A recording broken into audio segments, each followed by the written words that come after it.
It's one small step for man, one giant leap for mankind. This is the Two Cats, One Dog podcast. Yes, the Two Cats, One Dog podcast. A truly distasteful radio program that covers true tales of the strange, morbid, and paranormal. These men should be removed from the airways and should not be heard or taken seriously in any way. What you are about to hear may disturb you. I just want to be pure. All right, everybody, welcome back to the Two Cats, One Dog podcast. My name is Daniel Martin. To my right here is Jeffrey Lee. And then to his right, on the other side of the round table, is Ethan the dog, Kern. Woof woof. Woof woof. Say hi to your friends. I don't have any. You have friends. You have friends. As a So today's topic is true crime in Michigan. And rather get into our first story, let's go around the room and talk about either some experiences that we've had with true crime in our home state or trends that you've kind of noticed. Yeah, Tell me what's going on. What's going? Two wars? Two wars? Well, tell me what's out in the streets. I need my foot soldiers out there, dude. Yeah, What that's a good have you seen out there, huh? Personally, I've never been a victim of crime or I personally have never seen a crime. I've never never seen- been around a crime. I've done crime. Not to So you any are- crime. Oh, so you're So you admitting are live now crime. that you're a criminal. I am Jeff crime. I am Lee crime. is crime. Destroyer of society. I am become crime, bringer of That's- death. That explains why I'm always so hard. It's hard 'Cause I'm on hard on crime. crime. I'm Hard on crime. And my name's Crime. That's Yeah, a man. good So you've never finger. been true crime, is what you're trying no, to say? No, I You're trying did to- have neighbors that were terrible for a while, and their kid did shit on my lawn once. That's just that's Wait, not that even sounds- crime. That's is just that a- baller. Yeah, is that That's a just- crime that's to just shit on asserting someone's your lawn in dominance. Michigan? Is that a crime? Probably. Actually, probably. Probably Probably. defecating, Like like almost public definitely. defecation or Well, something. you could either get hit with probably either indecent exposure or there's a good chance that it's fuck. What is the term? There's a term Shitting in for front of kids.com. Indecent exposure. But Okay. Fucking, no, it's .org. It's a government website. Fuck. What's the You're the man now, dog. There's a not that. There's a term for it when you. I can't think of it, but at the very least, it would be indecent exposure. Gotcha. Yeah, it was a kid. He was a minor, and I wouldn't sell him and his friends weed. So Dude, fucking. Wait, they- why not? What's I wrong don't- with you, Jeff Lee? I'm Why wouldn't you sell to him that you're that minor neighbor and his friends weed? I'm a stickler. You're a dick. No, dude. that's- I would have I've- shit on your lawn too. I've had the same thing happen where I was at a campground somewhere and I was smoking with someone and these kids come up and like, "What you got?" And I was like, "Nothing for you." They're like, "I'm old enough," and I was like, "The fuck you are? You can get the hell away from me, child." I remember being. Wait, were you with me that time, Daniel? Maybe was it at the Rifle River? It was up there. I think you. That's like the only spot that I've been with you I think multiple times. it might have been someone else. So I do thought it love might have that been place. you. I do it's love nice. Rifle River. No, fucking. Speaking of indecent exposure, the other day I had to go to the Oh, bathroom. okay. Oh, No, okay. this is- Wait. I like where this is going. It's gonna take a turn that you don't love as Oh, much. damn. No, fucking. I had to go to the bathroom, and it was his parents, and her mom was like, "Oh, just go out back," and I was like, "I am No. a 32-year-old adult male." I do not And need to be on a list. Literally though, because like from anywhere in their backyard, someone can see you from a window, Yup, and I was like, sure I can. am not getting put on the list with 2 children. You're out of your mind. I was like. Mm-mm. I was like, if I was like You're out of your 22, mind. if I was like even up to 25, I'd be like, all right, fine. I am a Fine. 32-year-old adult man. Yeah, once you Absolutely hit your the fuck 30s, not. like I think Jeff in Community made the joke about adulthood starts at 30 generation, but it is fucking true. And we're 30s. We're in our Yeah. 30s. We're adults, whether we want to be or not. Yep. And that's Well, and that's like if sad I reality. was in a spot where it was like, okay, no one can see me from here, fine. But I was like, no, there's too much. there's too much happening. There's too much Hard. at stake. Hard. Literally, actually, yes, though. The stakes are too high. No, I remember being a kid hanging out with my uncle, and he brought me, and my uncle's only 5 years older than me, and he brought me to a bowling alley. And it's bowling alley. It was like the mid 2000s, so bowling alleys were still like rustling with people that didn't have smartphones yet, and they didn't know. They Yeah. just didn't know. They didn't have bowling on their smartphone yet, and so.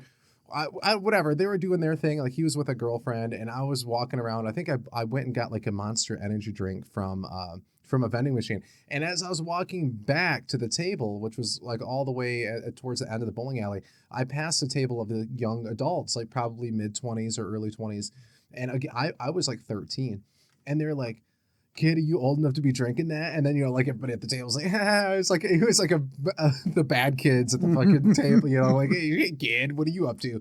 And they're all like laughing and snickering. And I was like, I'm old enough to do whatever the fuck I want. And I like tried, I like stumbled on my words and I like kind of was like got embarrassed and then just walked away and like drank it. And it was like, those fucking guys. It was just like the whole time like they were my enemy for like the rest of the day.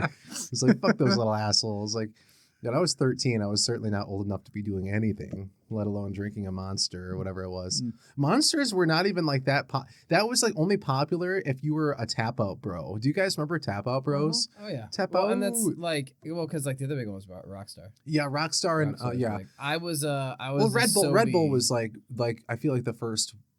Red Bull was like the first. Was the first to really go heavy on the marketing. Yeah, but and Balls. Do you guys remember Balls? Oh, I I miss do. balls. I love Balls. There's dude. also crack. Love me some I don't think I ever guarana. had crack. What? Yeah, the shit in there. Yeah, So but delicious. Balls tasted good. Now here's the thing. Here's the thing about Balls. Okay, they tasted like it was like a soft Sprite kind of taste. Whereas like anytime you get like a Red Bull, if you just get the full sugar, regular, original version of Red Bull, Monster, Rockstar, that all taste like is some like soda mixed with cat piss and like black anise like that I just Black hate Star that. Anise, Yeah, I just don't like it at all. And so I always go for it, not even just because of the sugar, but I always go for the no sugar ones because they taste more like a Sprite or something like a lemon limey. It's because they're not as there's not as much sugar. It's the absence of sugar. Sugar's heavy on your palate. Yeah, Sugar- but it tastes. There's something different to it, and there's for something, me, it's like I can't stand the viscosity of full sugar drinks. I also They're don't like that fucking too. They are too They're thick. fucking But I also what it is. It reminds me of SoCo. I think. Like the taste of regular, like traditional Monster or whatever, the original flavor of like whatever you want to talk. It tastes like, to me, it tastes like a weird SoCo, and it's or 151 like Bacardi, some really hard, like nasty candy flavored liquor. Like I just like hate the it. Fruit Loops. Yeah, dude. Yep, From that was way my back. first. That was my first bottle of liquor I ever bought in my life. And when I, as a 21-year-old like adult, I bought Fruity Loops. I think mine was 3 Tanqueray. olives, Fruity Loops. It probably was, It or was either Hendrix. Tanqueray, that or it was. I feel like yours was Hendrix because that was always your go-to, and then I feel like that was Tanqueray was before I found Hendrix, but it was because it also very much could have been Jaeger. Jaeger. been You Jaeger. did like Jaeger. I remember you went through a phase. It's the official drink of the current household. That's so gross. It's the official dude. liquor of the It's so gross. It's Um, killed 30 of my currents, and it'll kill 30 more. Fucking, this is to jump back on the fucking because this has been bothering me. Yeah, dude, talk about just fucking up over there. I know. I'm falling this apart. has been bugging me for a while. Like actually for like a solid couple of years at this point. I don't know if I've talked about this on here before. It drives me nuts that in like 8th grade, so many of my high school teachers were like so ready to tell me that energy drinks had bull semen in them. What? Why? That was a thing? I went to the same 8th grade as you. Yeah, Who was ever telling had- you that? Oh God, who was it? Was it We Brand? probably shouldn't use names, but Oh yeah, it was. I know who that is. He was cool. He was really cool until like I don't halfway think through it the was year. him. I think it was like there were like a couple teachers that were like, oh, you know, It because it has was like bull that. semen Gotcha. in it? It's got fucking taurine, and like, while technically yes, you could get taurine from bull semen. It's like a derivative. Like, no, it's mostly like in their saliva and shit like that. Is it like? It was just wild how many like how many actual teachers? maybe did if believe it? anyone listening fucking went to middle school and drank like energy drinks in like the like early 2000s, like the mid like 08, 07, let us know if your fucking teachers were ever just ready to tell you about the taurine. Well, they're always ready to tell you about how bad it is, and I'm not going to be an advocate for energy drinks. You probably shouldn't be drinking them, but you know, I stand by sugar-free Red Bull. I stand will by die sugar-free on that hill. anything. Like yeah, it's caffeine. Like caffeine's not great for your heart, but it's Well, like not great. Like it's That's fine. why I stand by sugar-free Red Bull. 117 milligrams of caffeine is not that much. It's a not cup and- like it's a less than a lethal cup and a amount. half of coffee. See, I do the Alani's, which is like 200. Yeah, and I like the 200 milligram. I feel like I'm It's a good sweet active at spot. 200. It's a good Yeah, sweet spot. any more Mine, or they less taste is really not good. great. Yeah, I do the cherry. Okay, we're Have going you tried off the on cotton side candy? tangents. No, I don't like cotton candy flavored Oh, stuff. then you wouldn't. It's so good though. No, I don't like it. I wouldn't like it. No, fucking. I switched to coffee. See, that's smart, but it's because you're a real adult. You have like kids. You're a dad. You need dads drink coffee. iced coffee. I make it at night and it's ready for. That's the morning. okay. No, dads drink iced coffee too. I'm usually I moms, but that's Can't okay. drink hot beverages. No, I know. Yeah, Drinks are to cool me down. They do not warm me up. yeah. I don't really. Understand. To be honest, I don't love hot beverages either that much. I hate them. I won't drink them. I do like a hot toddy in the winter. A hot toddy's nice, but like Ooh. once in a while, or if I'm sick. I'll go for a mulled wine. Yeah, mulled wine. If I'm can be drinking really a warm winter beverage, it's a mulled wine. mulled wine's really good, like a witch's brew. Mhm. Yeah. I got someone that listens to the pod sometimes that wanted to do some witchy thing and drink witch's brew, and I'm like, well, I'm interested, but I'm not drinking right now, and I feel like that would be like cut out some of the fun, you know. I also wanted all of us to go. I was like, I want to do it and do a podcast episode around it, but they're like, no, I don't know about that because it's a kind of an intimate thing for them. I'm like, I understand that. But damn, that's why I wanted to go. Let's make content, baby. Content. Machine. So what do we're talking about true crime in Michigan. We ended up talking about energy drinks for like 20 minutes. That's okay. That's what today's about. We can. Let's cut all this. We'll just cut from the moment that we walked in here to right now. Okay. Welcome to the Two Cats, One Dog podcast. I'm your new host, Ethan Matthew. Ethan Matthew, yeah. Or I thought it was Ethan Allen, dude. Ethan Allen My middle name Furniture. I was like, that is not my. I know, because everybody would feel, oh, it's Ethan Allen. You should be Ethan Allen. It almost was. I know. Yeah. To my left, as always. Shut up. You're not allowed. I'm not allowed to be the host. So we were talking about true crime in Michigan.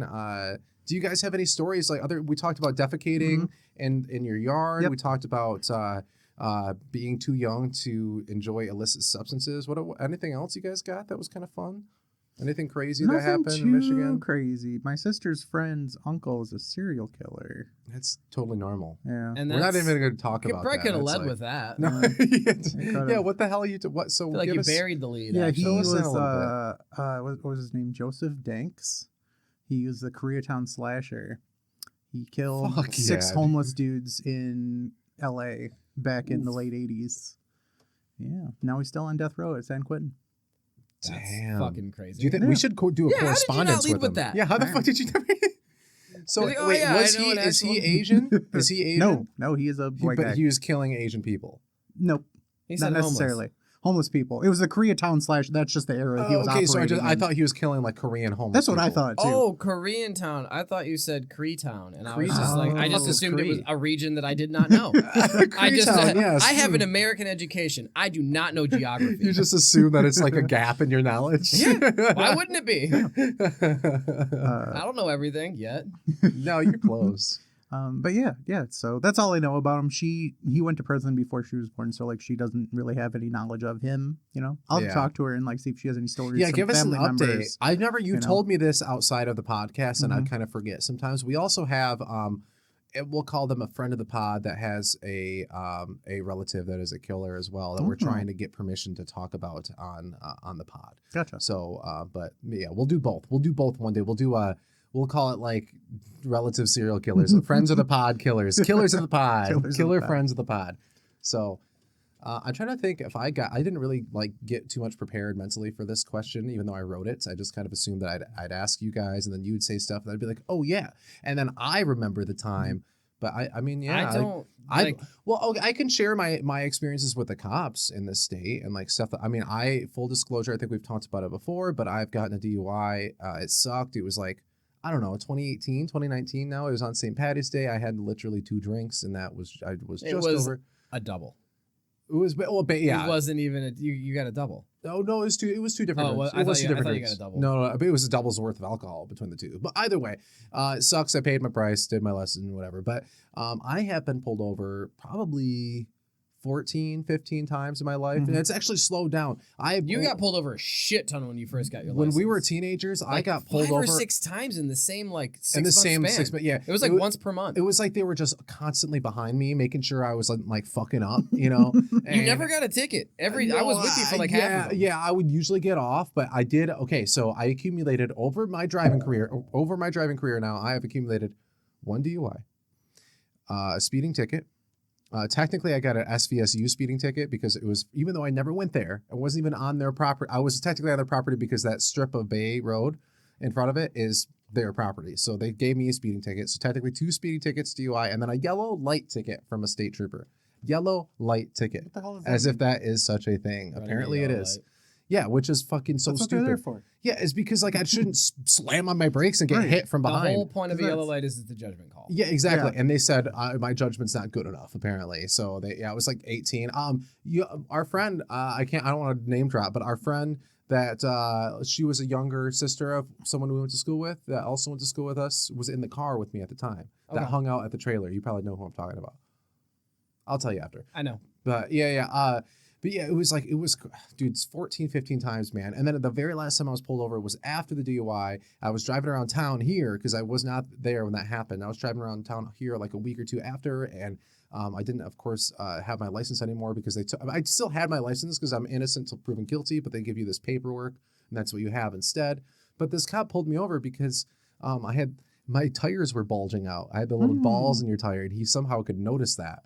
And he pulled me over to like make sure that I knew that my tires were probably gonna blow soon, but he also, because he saw that I had the DUI recently, he's like, all right, well, I got to make sure you're not a drunk right now, like that you're not, like we went through the whole rigmarole. I'm like, I'm good, like I'm fine, you know. But then he's like, yeah, just I may have been drinking some of my cologne. right, just sitting there like chugging cologne when he's trying to get up there. But yeah, it was like I've been fortunate since then. I've not gotten pulled over. But I've had a lot of experiences with cops around here and just in general. It just seems like I've always got. When I was younger, remember this happened to me and you. Coming back from we were coming back from my concert, and we got pulled over. The officer thought he smelled weed. He went through the car. He did. Okay, well let's leave that up for debate. But long story short, we did get to go. We didn't get in trouble, but I didn't have whatever we may or may not have had on us was gone after that. It was a Damn. beautiful cereal bowl that they took. Yeah, it was. I still miss it. It was nice and red. Anyways, that's been my experience in Michigan with like, I don't know, and my run-ins with the law.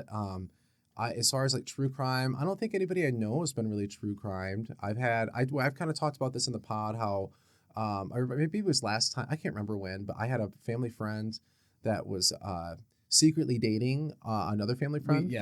Last week. Yeah, it was 2 weeks ago. 2 weeks ago. So we haven't posted that yet. But long story short, family friend. The family friends are dating, and then one day they break up because they're dating in secret. Break up. The one snaps and says she's gonna kill the other one. So the other one came and hung out at our house for like a couple days and hunkered down, and that was a little scary. I did have an uncle who, I had an uncle who offed himself, and the bullet went through an officer's arm that was trying to like intervene. Holy shit. Yeah. So like it was out in. Well, I'll leave out where it was, but it was in Michigan. Yeah, I was not privy to that. I didn't know that. Yeah. I'm trying to think of like anybody that's Your mom or your dad's side? Dad's side. Yeah. And I'm trying to think if there's any other crazy shit that's happened as far as like run-ins with like, you know, scary true crime things. Or I should have tried to be more prepared, but we can cut. It's fine. We can cut. But I'm just trying to think off the top if I have like, I think I got all my good ones in there. I don't know how much I've talked about this, but post the night that I got the DUI, it was kind of it was one of those journeys, man. It'll live in my head as like one of the hardest nights because it was obviously it was St. Paddy's Day, so it was cold as fuck out. When they brought me to the station, they only kept me there for like 3 hours. That's how not drunk I was. It was like, okay, you're good. It was so fucking stupid. And so I get out of there and I'm like, okay, well, I'm assuming you guys impounded my car. And they're like, yep. And I'm like, well, how far is it? They're like, oh, it's a couple miles up the road. And mind you, it's 3, 4, and 5 in the morning. I don't know. It's something crazy in the morning. And I'm like, I can't call anybody. I'm down there. I don't have family. I have a few friends that are probably asleep, but they're like work friends. I don't have people like you down there. It was just, I was kind of on my own when I was downstate. So I was like, fuck it. I just got to walk my happy ass all the way. It was like probably a 3-mile walk and just cold blizzard, fucking brutal temps, you know, and just like uphill most of the way too. It really was like, oh, when I got my DUI, I had to walk uphill both ways to get my car back. Of course, I had to pay a bunch of money, and I finally got it back. And I do remember once it took like an hour or longer to get to the car, and then I had to go get all the shit taken care of. And then on the way back, I stopped at a 24/7 McDonald's, which doesn't exist anymore. So it's Burger good King thing. does. Burger King while there is 24 hours. Hell now. yeah, dude. Okay. Someone's stepping it up. It's probably the worst game in town, but at least someone's doing it. Hey, man. Someone's got to do it. It's got to be a bar at a set. That's why. That's if you're the only place in town. Yeah, it's not. Well, that's the thing. Is like every time I'm not like I go through Taco Bell way more than I'd like to admit, but that's like my one fast food place that I'm always going through, and Burger King's usually not on that list I like haven't at been all. to Burger King in a very long time. Because every time I go through there, it'd be like mega fucked or just taste terrible. Yeah. The marinara chicken sandwiches I did enjoy. I don't. But the thing is, I don't know if it was a quality thing of where we live or like just the Burger King in general of just being ass. Yeah, Yeah, that's fair. There's a reason it's what got Robert Downey Jr. clean. I love that anecdote. It was so like- bad that it made him sober. Like that's That's that so happened. funny, dude. So That's real. Well, do you guys have anything you want to add to true crime in Michigan? I don't even think I've been. True crime. I got nothing. Okay, because it's okay. I have actual stories. I just wanted to. Again, I'm trying to break the ice This for was a having fucking having a intro to the conversation. actual. Yeah, Grip it and rip it, dog. rip and rip it. Hell yeah. Well, no, because there are not a lot of them. We just have a few. Okay. So we're looking at crime in Michigan overall. So in 2019, 43,686 crimes were reported in the U.S. state of Michigan. I was one of those. Because that was the year it happened. Yeah. For example, Dearborn has a murder rate of only 2.1 per 100,000, while sharing borders with Detroit, which has a murder rate of 43.5 per 100,000. Holy shit, Detroit. I mean, that was years ago. It's gotten better in the past 6 years, but that was not a good look. And then Inkster is 24.2 per 100,000. Inkster is like right by Detroit too. So it looks like we have a population of just under 10 million, and it looks like our rate of crime per 100,000 inhabitants is 437.4. We got a lot of criminals, dude. We're breaking the law, We dude. do. We're fucking Breaking rebels. the You got breaking Clinton, the you got law. Saginaw, you got Detroit. Like It's Saginaw, yeah, is bad. Saginaw is bad. Actually, what's crazy is my friend mom. of mine. Go ahead. No, you go ahead. Fucking friend of mine. My mom. I'm just saying. Go ahead. Nah, go ahead. Go ahead. I'll play this game all I'll night. play this game all night. I will walk out. So I was eating this chick out the other night, right? And I tasted horse semen. And I was like, oh, grandma. So that's how you died. Oh my god, that's terrible. We're keeping It's it like a in. threefer. We're keeping it in. All right, you go. Oh, a friend of mine sent me a fucking. I had reached out. I was like, "Hey, Ben." And she was like, "Yeah, all right."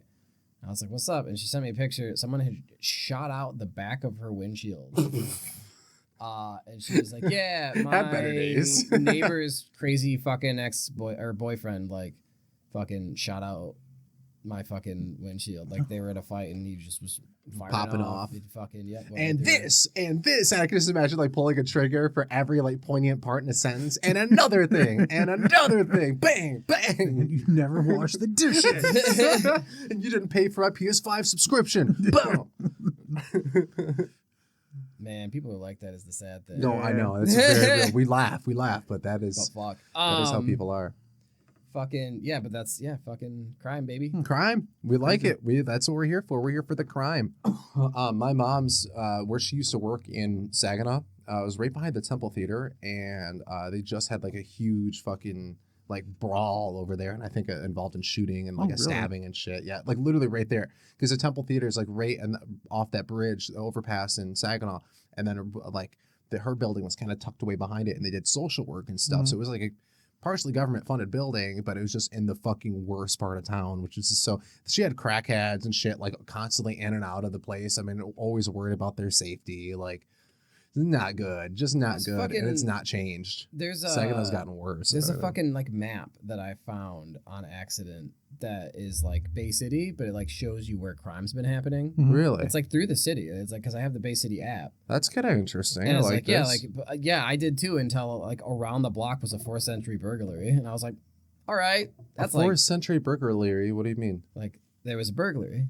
Yeah. And it was a forced entry. Like, there's Oh, Forced forced entry. entry. I thought you said 4th Yeah, century. Koreatown. I was like, they got the Yeah, stats Koreatown. from all the way back then. Yeah, 4th. I was like, that's a long time ago, buddy. That was like 1600 years ago. I think you're gonna be fine. yeah, like Koreatown. Koreatown. Koreatown. Koreatown. Koreatown is so fucking funny. Uh, That's the name of the episode. It's Koreatown. The Squeam. The Squeam. Fucking yeah, but I was like, oh, that's pretty cool. And then it's like burglary. I was like, all right, well, good thing I own a gun, I guess. Fuck. Yeah, well, that's the thing, dude. It's like the shitty thing about B&Es is going to happen when you're probably asleep. So like that's the thing I've always considered is like, okay, so let's say I have a gun and I'm ready. Like how am I going to be ready? Like someone just comes in here and I'm fucking fast asleep. What am I going to wake up like out of a haze and then go find my gun and then load it and then start blasting people? They're just going to fucking kill me by then. Well, I've got a alarm system, so. I mean, yeah, I don't. I have nothing. You're also on the second floor of an apartment building. Yeah, but somebody already busted down the fucking glass in the bottom. Yeah, but now it's just wood. That's harder to break than glass. That plywood, I feel like you could easily get it through that if you wanted to. I'm not giving anybody ideas. Everybody comes trying to rob me. Get another piece of plywood, put it on the front. I'm gonna get a fucking gun and just tape it to the door down there. Guns. Yeah, I'll just tape it to the thing. So then I'll put it on like a trigger, like a tripwire. Yeah, tripwire. Yeah, just booby trap it. The first person is probably me and open it. Fuck. I forgot to disarm my booby traps. He died the way he lived. Stupidly. They say you live and you learn. Well, Dan, he just lived. So I found a couple fun true crime stories from Michigan, and I say emphasis on fun. We're gonna put the fun in true crime here. The first one is from the Lights On podcast. So this is kind of a retelling of a story that I believe they might have told there, but it is written by Elijah J. So shout out to her for putting this together. So here it is. Often with cold or unsolved cases, the years go by without answers and become further away from the public's mind, which is why it's important to continue the conversation and keep the information about this in the public's eye. That is part of the reason why I chose to write about this case. Now, when I say I mean the author, not me. OOP. OOP. OOP says. So, I want to take you back to a time when families who lived in the cities would take a break from the sweltering June heat. And, that's kind of like now. It's kind of, I'm sweating, by the way. Yeah, no, we all are. The studio's hot as fuck. It's hot as balls in here. And head out to summer resorts. If you've ever watched the movie Dirty Dancing, I've actually never seen it, then you have an idea of what the summer resorts are all about. That's pretty dope. Can you guys fill me in? What, Dirty Dancing? There's a summer resort? Never seen Dirty Dancing. Yeah, I thought it was a whole town that wasn't allowed to dance. That was is Footloose. Footloose. Fuck. Yeah. Dirty Dancing is nobody puts baby in a corner. Oh, okay. And basically it's an older dude with like he's teaching how to dance like for the big talent show thing. It's Sounds stupid. It's not bad. But that's got Patrick Swayze. Yeah, yep. And I'm trying to think of like because I can't think of like a regular Keanu Reeves, I think, is in that. Real world analogy. I don't think. I'm pretty sure Dennis Quaid. Randy. It was his brother. Yeah. It was Jack Quaid. He was 1 year old. Oh, he would have been less than 1 year. Yeah, old. -4. Fuck. But yeah, I literally can't think of like any. You're doing a great job. Caddyshack. Caddyshack. The vibe of the golf course is kind of like the vibe of Dirty Dancing, at least in terms of like. It's like a contained little world. Yeah. Yeah. Yeah. Okay. Everybody's kind of goofy, zany characters. A little bit, but more dancing. Yeah, see, I don't like musicals. I really try. I wish I could. I really don't want to not like musicals, but I just can't. That is unfortunate because I love. I know, and I like it. The only musicals I've ever enjoyed have been the Always Sunny musical and the other Always Sunny musical. That's the only ones I've enjoyed. What about South Park the movie? I haven't seen it. What? You haven't seen South Park Bigger, Longer, and Uncut? Oh, maybe. The 1999 movie where they maybe kill Terrence and Phillip. It. Oh, yeah. I think that wasn't a full musical, though. Yes, it is. I don't know. It's got know. like 5 musical numbers. Oh, 5 musical numbers in a like an hour-long thing isn't a full musical. Oh, I guess that's fair. I don't think because I'm thinking yeah, about the entire thing being You're a thinking musical, like Les Mis. like Yes, Hairspray yes, or Les Mis. yes. Yeah, I just can't. I wish I could. I do. I'm not trying to knock it. I know it's good. Okay, so no, back. It's fine. It's fine. You can be gay. It's June. It's I'm okay. allowed. It's June. I'm allowed. So I want to take you back to a time when families who lived in the city. Oh, we talked about that. For the Robinson family, it was the summer of 1968. Richard, his wife Shirley, and their 4 children, Susan, Randy, Gary, and Richie, from Lathrop Village in Detroit, headed up to their holiday cabin in the community of Good Heart next to Lake Michigan. They planned on staying the whole season to enjoy all the activities the summer had to offer. So these bitches were packing up for the season. Pack the cats. At 42 years old, Richard had done well for himself. He was an advertising executive who owned a magazine called Impresario, putting him on a good income. His wife, 40-year-old Shirley, was a housewife looking after the home and family. She was CEO of the family. Their children had enjoyed a stable and loving upbringing, with their summers often spent at the family's cabin. Blisswood is still active and you can book a stay. So naturally, I went on their site to get an idea of the layout and have a better understanding of the crime scene.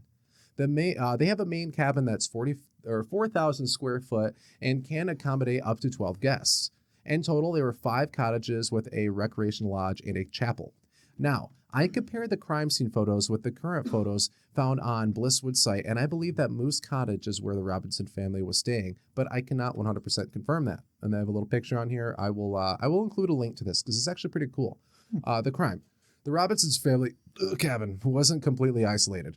They had neighbors and caretaker Chauncey Bliss who looked after the cabins.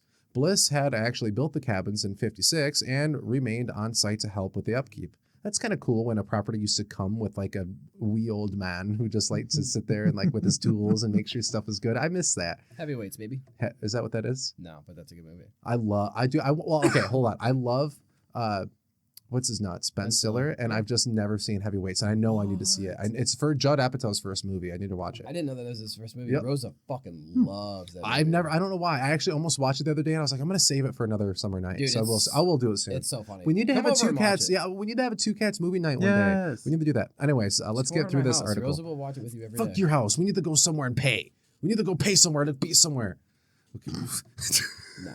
$30, Dan. I ain't got that kind I know, of money. me too. I got swindled out of $50 today too. Moving on.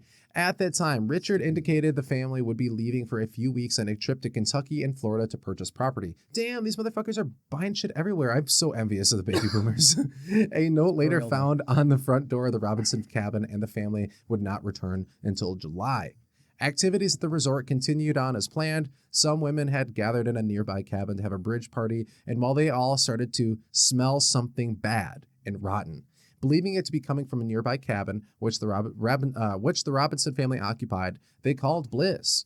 No one had seen the Robinsons for several weeks, which, as we know, they planned on going out of town, so their absence hadn't alarmed anyone. Bliss assumed that the smell probably came from a dead raccoon in the crawl space, so he braced himself to face the odor that he knew would be more pungent inside. He knocked at the front door, but got no response. So he entered the house. Immediately, he saw a woman's body spiraled in the entryway, her clothing in disarray. Behind her, Bliss caught a glimpse of several other bodies lying on the floor in pools of congealed blood. Shocked, he hurried away and called the police. They're already dead. What are the police going to do? Please come help. They're going to come and shoot you. They're going to be like, oh, you're the suspect now because you found the bodies. That's all you're doing is getting yourself in trouble. The bodies, there's a really cool diagram on here. It's like one of those old police sketches where it shows you the chalk blueprint. outline? Yeah, with the blueprint, and then it shows you where all the bodies were. Oh, That's nice. so cool. The bodies were found in different rooms in the house. Shirley's body was in the living room, covered by a blanket. There were 3 bodies in the hallway, and 2 more discovered in a bedroom. The bodies were found on July 22nd, 1968, 27 days after the family had to have been killed. Bliss would recount that when he first approached the cabin, he found the curtains drawn, the front door packed with the latch down inside, and a side door locked with a padlock. In a Petoskey News Review article from August 12th, 1968, police said they were puzzled to find only one suitcase, partially packed, even though the family had been planning a trip. There was plenty of food in the home and playing cards were left on the table. Bullet holes were found in a window leading to the cabin's living room. It was believed that the murders began with 5 gunshots aimed at Richard, fired through a rear window from a .22 caliber semi-automatic rifle. The murderer then entered the cabin through an unlocked door and killed the remaining 5 people with shots to the head with a .25 caliber semi-automatic pistol. Susan and Richard were also bludgeoned with a hammer found at the murder scene. The following reports and descriptions of where the bodies were found. Inside are from several autopsies done throughout the years. Shirley, 40, was found lying on her stomach on the floor in the southeast section of the living room.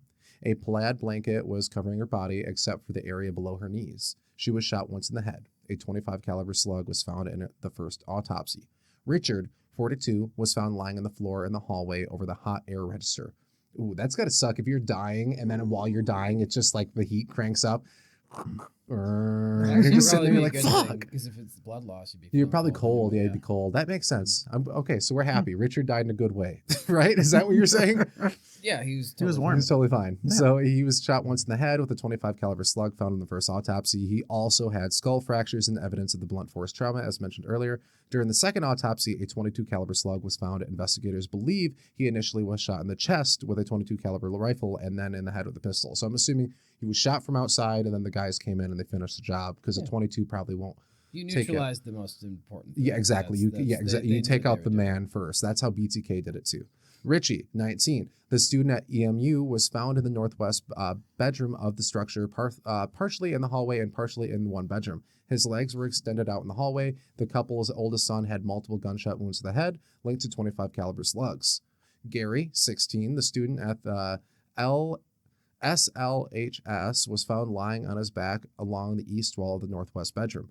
The teen had 2 gunshot wounds to the head, and of course, same thing, 25 caliber slugs and 22 caliber as well.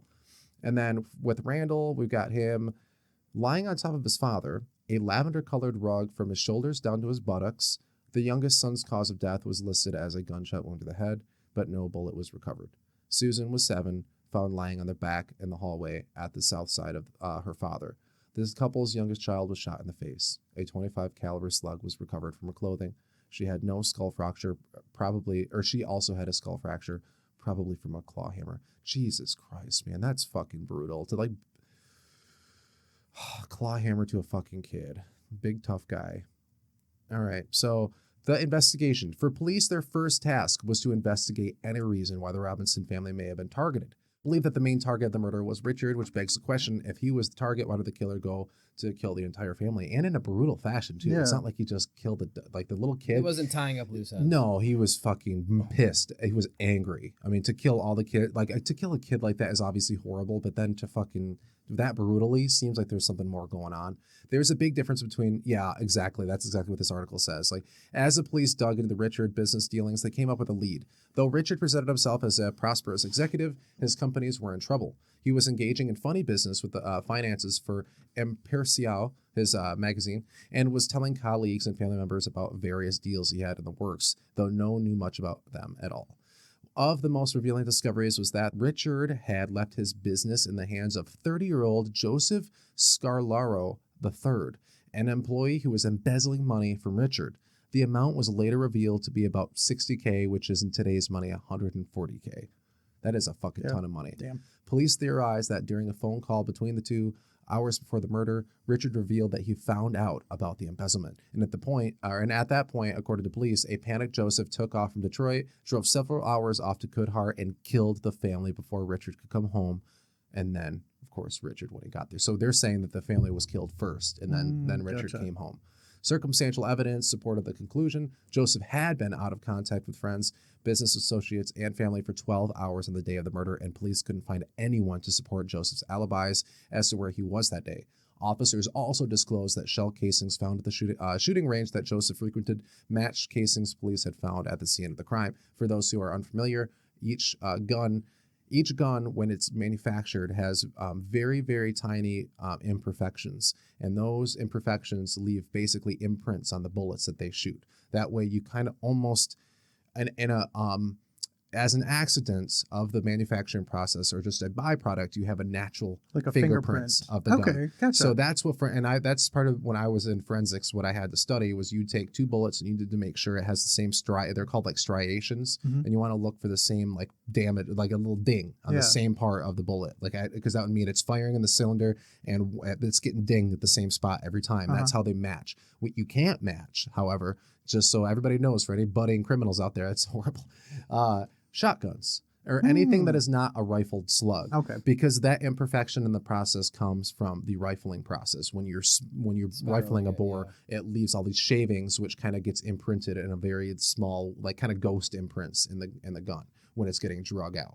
So any smooth bore rifle, so a muzzle loader a lot of times, or most shotguns are going to be technically untraceable in the sense that if you just find, you can't match bullets to bullets, really. You can kind of do it like, this is probably from this gun, but you can't really do it like you can with a rifle. Anyway, I just thought that was important to include here because that's exactly what they're doing.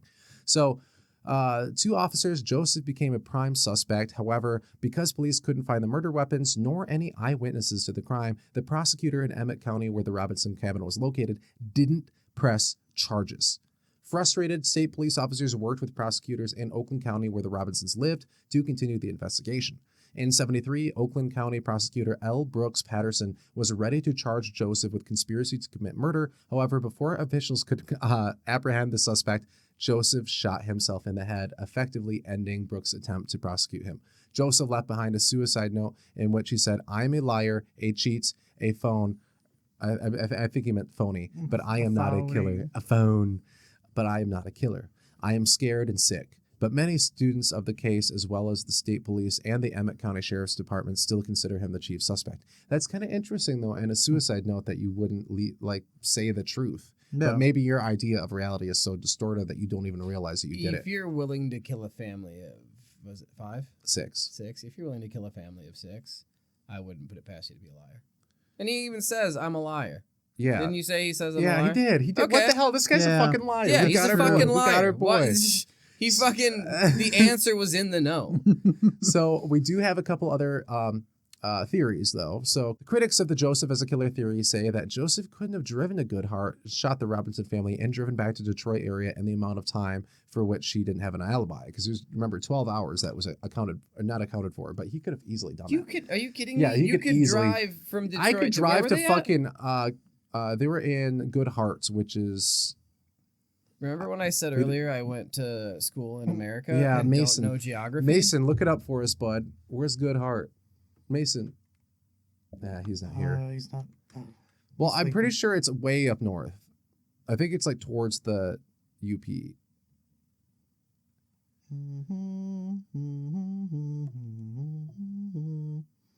It is. Okay, no, it's actually not quite to. It's like north of Petoskey. Dude, that's nothing. So it's by Petoskey. So it's like a 5-hour drive from Detroit. Yeah. So if you drove from there to Detroit, he'd have 2 hours to do the murders still. And so, I mean, it's kind of a tight window, but he still could. He still could. So, but to get into it, and this is actually interesting because we've talked about this guy before that I'm about to mention, but some people suspect that John Norman Collins, who was convicted of the 1970 killing of a female college student in Ypsilanti. Do you guys remember him? Is this ringing a bell? Not even a little He was bit. the co-ed killer when we talked about okay, serial killers the very first time. He was the co-ed killer that was Yeah. operating in Michigan at Ann Arbor, or in Ann Arbor rather. So some people suspect that he was the culprit, but I do not think so because he was preying on people at EMU, and Richie Robinson was from EMU. He was attending there. Another proposed suspect is caretaker Chauncey Bliss, an eccentric whom some Goodhart locals believe committed the murders after his son, who was friends with the Robinson boys, died in a motorcycle accident shortly before the Robinson murders. According to this theory, Bliss felt slighted by Richardson in the days following his son's death and took his revenge by killing the family. And to the author, this theory is inaccurate. As you remember, Richard visited Bliss to share his condolences and gave him $20 worth of flowers.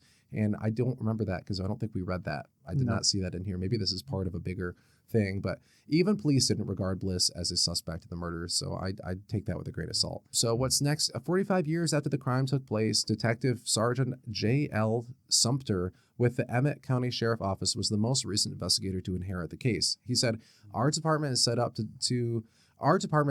that a detective would retire, the next detectives take over the case by default." So Stumper points out that a good portion of his evidence room is filled with items related to what he describes as the most serious open case the county has. Wow. To say that is kind of crazy to say that that's the most serious open case like that many years later. But I mean, it is a huge murder that went unsolved. So Yeah. I do understand that 6 people died and we have nobody technically, but that was so long ago. It's just weird. So he goes on to say, as a department, we hope this ends every day. We hope that that there's a true conclusion. 5 years later, at the 50th anniversary press conference, retired investigators joined forces with a local historian and author to hold a community forum on the case. During the presentation, they revealed that there is no mystery behind the Robinson family murders. They say the prime suspect identified by police was the only real suspect, a man who killed himself as police were preparing to arrest him on 6 counts of murders in 1973. So, Yeah, and I think it was probably him. Like you said, Yeah. he was a liar. He's Sounds a about right. self-admitted liar.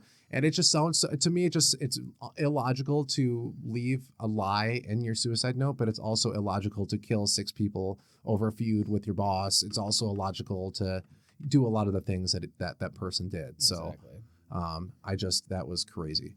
All right, so our next one is somebody, again, that we've kind of mentioned before on the pod. Not that last one was, but that was kind of an unexpected little tie-in, because we've talked about John Norman Collins before, the co-ed killer. And today we are going to give another mention to John List, who is a family annihilator that was born right here in Bay City, Michigan. Now, he was born on September 17th, 1925. He kind of goes as the boogeyman of Westfield, Robert Peter Clark, or just Bob. Those are kind of his aliases. Yeah, monikers. So the background, so his List was born in Bay City, as we just mentioned. He was the only child to German-American parents. John Frederick List Sr. and Alma Maria Barbara. His parents were both Lutherans, with the child List often studying the Bible with his mother, as well as attending Sunday school. His mother was also known for fierce protectiveness, and as a child, List had no friends, which was largely chalked up to his prohibition on leaving the neighborhood under his mother's strict instruction. In high school, List made a few friends as he pushed back against his mother's overprotectiveness to some degree and attempted to carve his own path, but made no girlfriends. He later served in the U.S. Army during World War II as a second lieutenant. He got his bachelor's degree in business admin and a master's degree in accounting after graduating from U of M in Ann Arbor. List later went on to meet and marry a woman named Helen in 1951, and the two had 2 children. On November 5th, 4 days before the massacre, List asked his family how they would want their remains handled after their death. That is so fucked up. It's like, hey, kids, you're just sitting there eating cereal, like, so, guys, how was school? Good. All right, good. And, you going to soccer practice tonight? Okay, good. And about, in the case of your untimely death, how would you like your remains to be taken care of by the family, by us? How would you like to be honored? It just seems like an odd thing to say to your fucking family. That's red flag behavior, dude. That is red flag behavior. The funny thing is that, like, a kid would just be like, I'm not going to die. I'm not gonna die. Like, I'm immortal, Kids bitch. are very much under the impression that they are, in fact, immortal. I mean, what's fucked up is they kind of are, without, like, if you take away, like, childhood dying. disease. Yeah, if you take away, like, childhood disease and stupid shit that kids get themselves into, they are like rubber bands, and their bones are made of rubber. Dude, they recover so quick. They do. Frustrating. It's so It makes me annoying. so mad. You could bounce a kid off of concrete, and he'll be like, well, I want McDonald's. So on November 9th, 1971, List left a note for the milkman to cancel delivery. And now, mind you, again, he is not living in Bay City anymore. We're not doing a deep dive on this guy, but he then moved. He is now in New Jersey. He's in a town in New Jersey. I think it'll get to it here. But on November 9th, 1971, List left that note for the milkman to cancel the delivery. That was probably because the milkman was fucking his wife. He's more like the cuck man. Then he went into the kitchen. Proud of that one? Yeah. Proud of that one? Yeah, I am. Then he went into the kitchen and shot his wife in the jaw. Without moving her body, List went into his mother's 3rd floor apartment, because the mother lived there as well, and shot her in her left eye. Her knees broke as she fell. List put her body into a carpet runner and into the closets. That is just fucking deplorable. I don't even think the bitch was dead when he shoved her in there. List went back downstairs and drug his wife's body into the ballroom, putting her body in this Boy Scout sleeping bag on the floor, and tried to clean up the blood. Initially planning on waiting for his kids to come home from the school to kill them, he had picked up his 16-year-old daughter, Patricia, after she called from school saying she was sick. He picked her up and brought her back to the house. As she entered, she was shot in the back of the head by her father. Holy fuck, that is so fuck. Can you imagine, like, hey, Dad, I'm sick. Can you come get me? Like, yeah, sure, little daughter. Little Annie Marie, let me come get you. And then as soon as you fucking get her home, bam. I mean, why go out of your way to go pick her up? Yeah. You're just going to kill her anyway. That's true. Just give her a fucking chance. Yeah. Let her go, dude. Jesus Christ. I couldn't tell you, dude. Why? Yeah, dude, this is family annihilators are among the worst people because you're The, killing like the one thing that you're are supposed to do like, is to protect, and you're doing the Literally, opposite. You, and there like, is you betray like literally like, everything of the fiber of your being. literally. And there is something to be said. I think there obviously none of us in this room are psychologists. It was kind of cool, and we did have someone that had some of that expertise. But there is something like self-hating about that. You're killing your family. You're killing a part of you too. Like it's a partial suicide in a way. Obviously not in like making them the victim kind of way, because we are not trying to make John List the victim here at all. But it's just very odd behavior. It's obviously very cold behavior. The only thing I can say is most of these people probably died quickly, unlike some of the other things that we've talked about today or on the pod. So going forward. So he killed Patricia after picking her up from school, which just seems like a waste of gas, really, to go and pick her up. And then just like, why? I just don't get it. Kill her at the school if you're going to shoot her somewhere. Like, why? I just don't understand. Weren't we in an energy crisis at this point in this country? Okay, sorry. So later he picked up his 13-year-old son, Frederick, from his after-school job. Why is he working at... He shot because it was the fucking 50s. Yeah, he shot and killed him as he entered the house and put his body with the mother and sister. John Jr., 15 years old at the time, came home from soccer practice early, which List was unprepared for. So a struggle ensued, but List gained the upper hand, shooting him 10 times. List put John with his mother, sister, and brother, straightened them out, draped towels over their faces, and then knelt down and prayed for them. Because remember, he is also a religious nut job. Thanks to his mother. He kind of had he almost resonated. I was going to say this when we were talking about it, but he almost kind of had a little Ed Gein kind of resonating in there with like a very overprotective, overbearing mother, kind of an absent father, and a lot of religious extremism, and likely a fixation on some kind of sexual thing.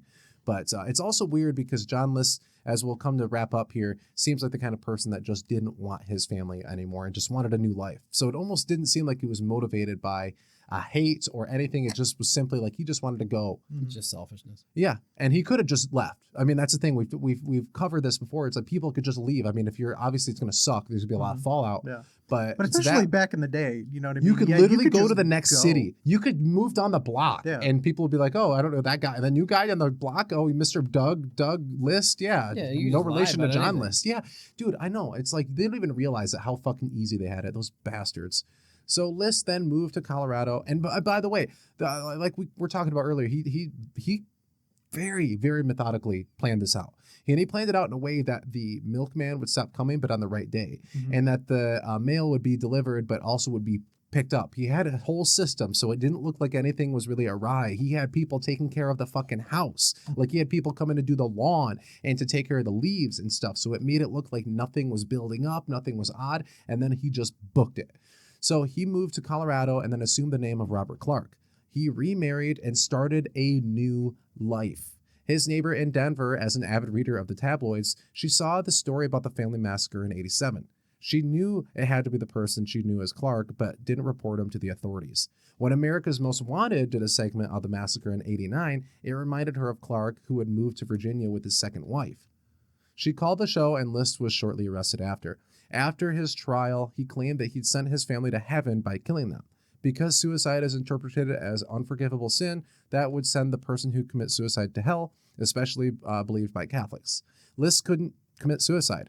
On April 12, 1990, List was convicted at the New Jersey court of 5 counts of first-degree murder.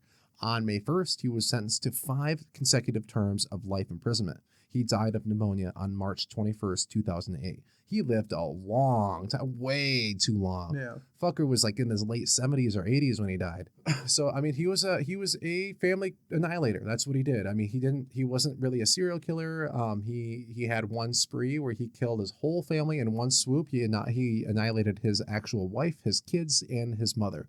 And that was basically all the family that was tied to him in that town in New Jersey. So after that, he just was gone. And it took people months to realize that his family was dead. I think it was 6 to 8 weeks. It didn't put it in this article, but I've read this story before.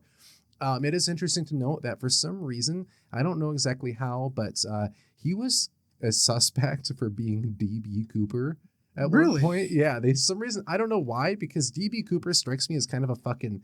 I don't know, kind of a maverick. Is kind of a fucking cool dude. He seems Yeah, like kind of like Always how he's, yeah, exactly. he just seems kind of fucking cool, and I can't imagine him as this fucking dweeb, this fucking loser asshole that killed his family and like worships, like sat over their body and pray. Like, come on, get that shit out of here, dude. Give me.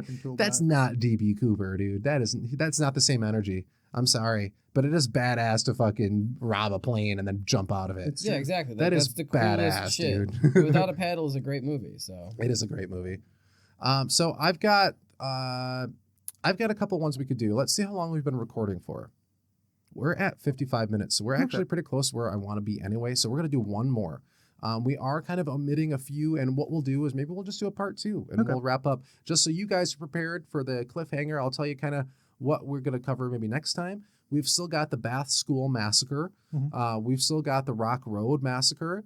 We've still got the Troy Axe Murders and the Detroit Race Riots of 1943.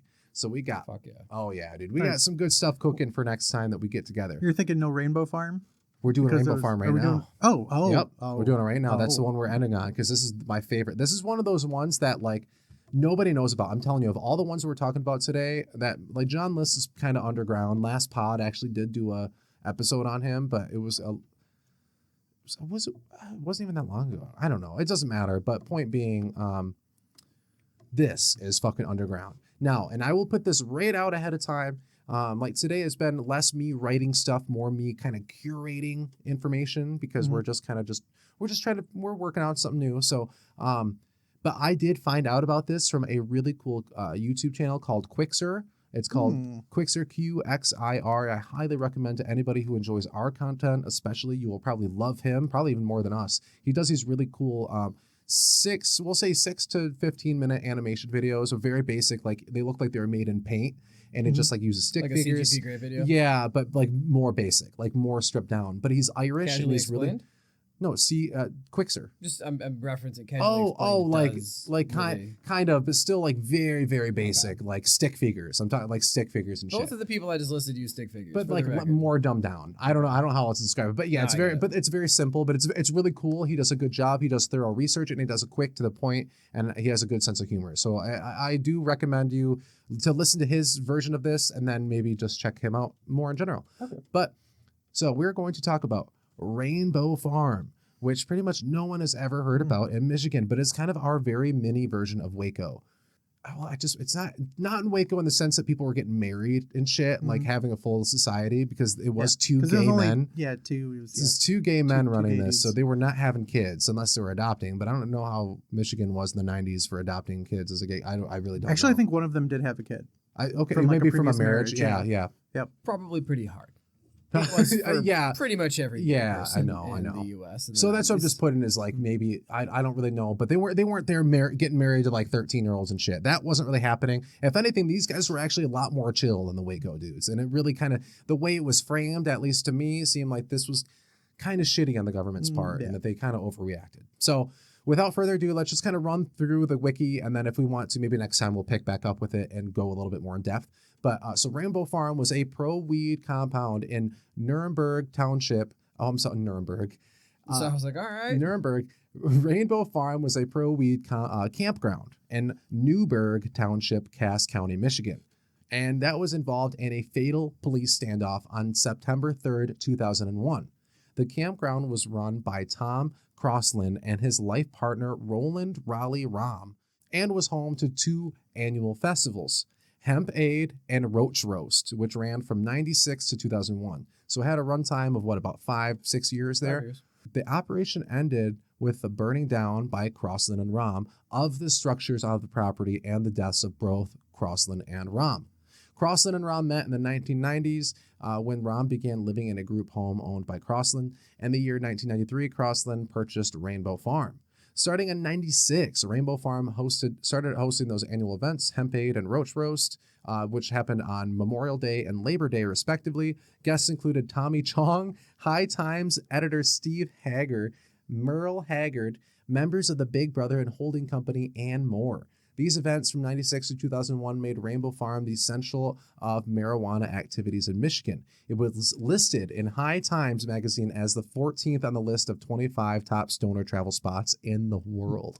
Damn. And that's shit. crazy to have that kind of reputation for running for a few years.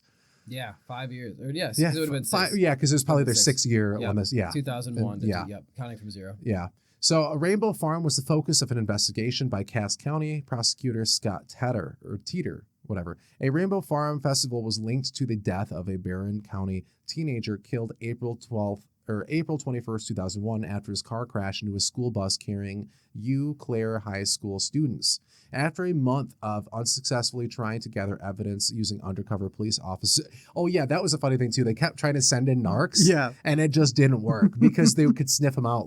They're like, dude, we don't sell drugs here. We do not do that here at all. And they were literally growing weed in there, but no one knew. Like, oh no, they knew, but they were very smart to keep it completely locked down, and no one was allowed to like technically do or like sell drugs. I think you could do drugs on the property, but you couldn't sell them and you couldn't distribute them, which like basically made it hard for them to get into actual trouble because people were just consuming shit on private property. Yeah. So anyways, Crossland and Rom were arrested on felony manufacture and weapons charges, and Rom's son, which you're right, Robert, was taken into foster care, which is really sad if he had good caring parents.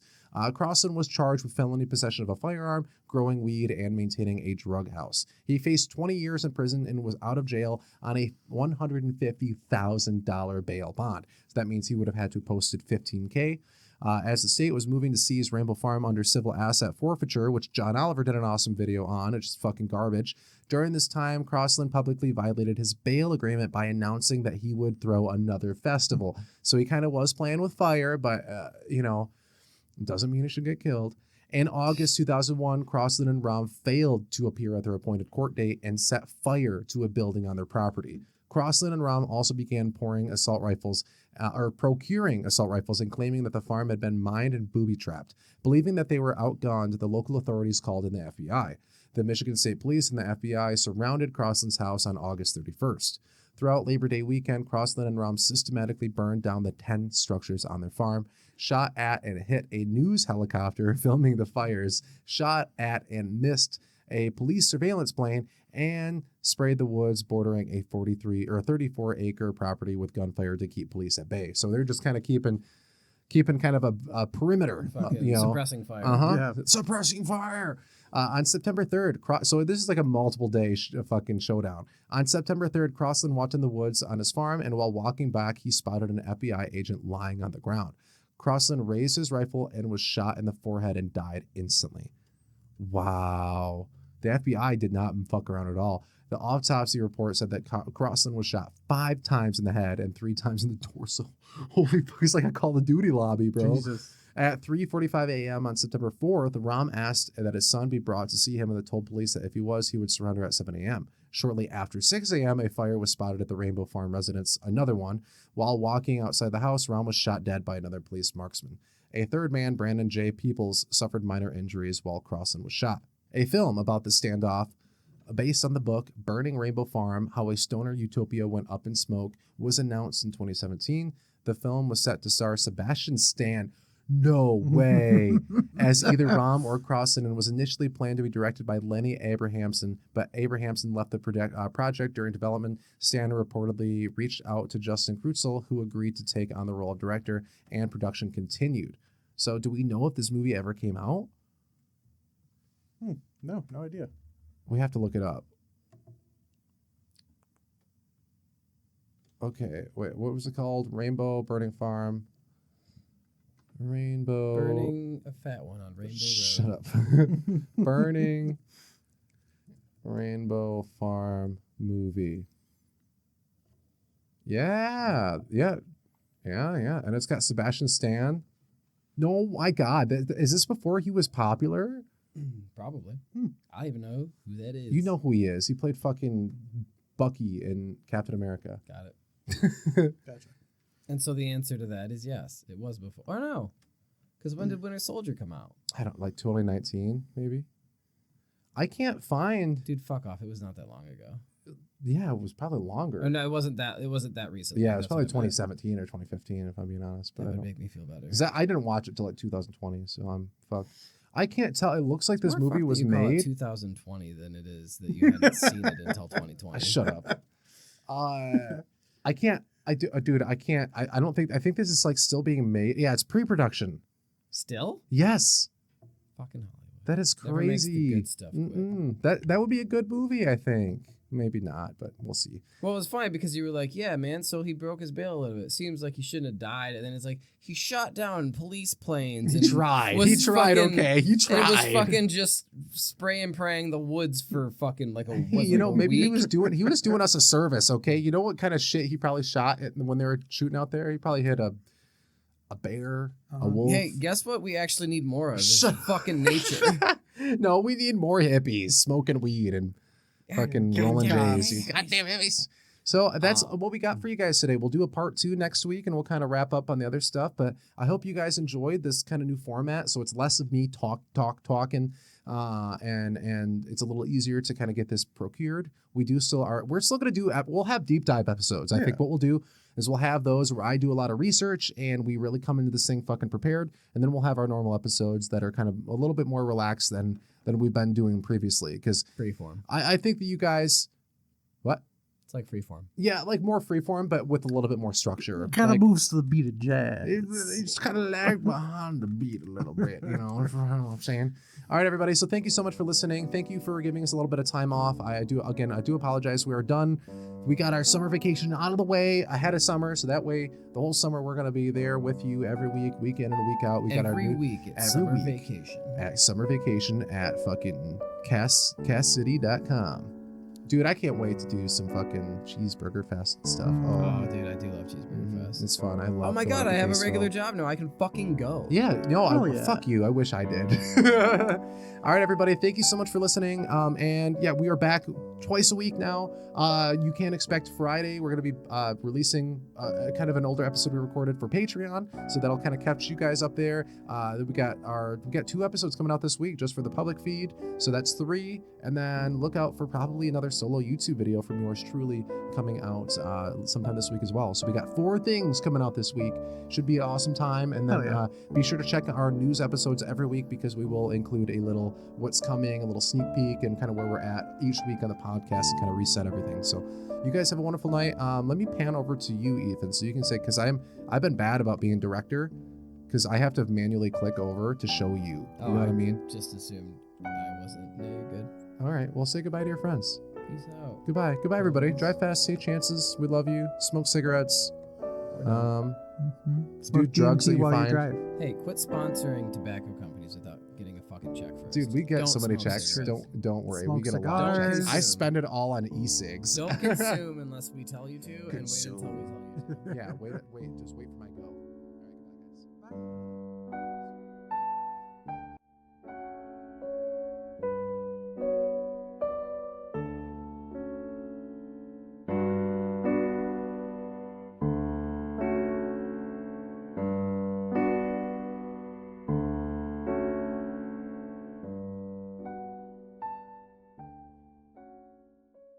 Did you enjoy this episode? Then check out more at 999.network, Mid-Michigan's premier podcast network.